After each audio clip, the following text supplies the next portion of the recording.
السلام علیکم ورحمۃ اللہ وبرکاتہ۔ ناظرین کرام، ایک کلپ جو سوشل میڈیا پر اور ٹک ٹاک پر بہت زیادہ تیزی سے وائرل ہو رہی ہے، اس میں ایک لڑکی بتا رہی ہے کہ کورونا کا ذکر قرآن میں ہے، اور پھر اس کی دلیل میں وہ ایک آیت پڑھ رہی ہے اور سامنے دکھا رہی ہے ان قارون، اور اس پر گولا سا نشان بنا ہوا ہے، اور یہ بتایا جا رہا ہے کہ بھئی یہ کورونا کا ذکر پہلے سے قرآن میں موجود ہے، اور وہ یہ کہہ رہی ہے کہ بھئی یہ کورونا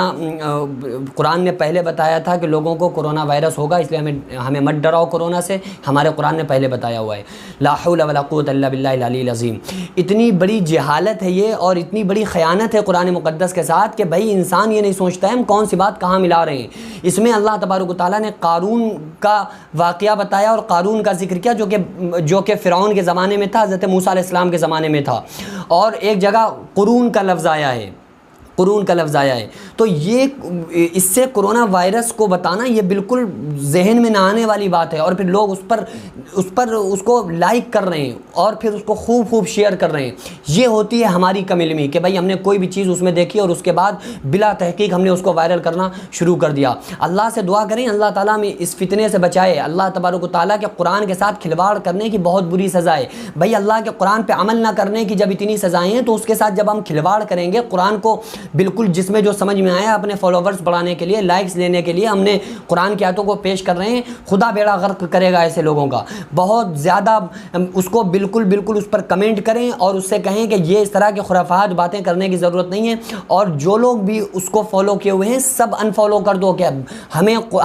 ہم قرآن حدیث والے ہیں، ہمیں قرآن اور حدیث کی کوئی بات بتاؤ گے تو مانیں گے، قرآن کو غلط استعمال کرو گے ہرگز نہیں مانیں گے۔ آپ انفالو کریں۔ جب آپ انفالو کریں گے نا، جب ان کے دماغ ٹھیک ہوں گے کہ ہاں یار ہم غلط بات نہ کریں، غلط بات کرنے سے لوگ ہمیں انفالو کر رہے ہیں، تو جب ہم کریں گے۔ اور ایسے لوگوں کا بالکل سپورٹ نہیں کرنا ہے، کیونکہ وہ ایک اپنا کوئی بھی وائرس پھیلانے کی کوشش کرتے ہیں، پھر ہم انہیں سپورٹ کرنا شروع کر دیتے ہیں۔ جب ہم انہیں سپورٹ کرتے ہیں تو پھر ان کی اوقات اور زیادہ بڑھ جاتی ہے، پھر اور زیادہ وہ کھلواڑ کرنے لگتے ہیں۔ تو ہم سارے لوگوں کو چاہیے کہ اس طرح سے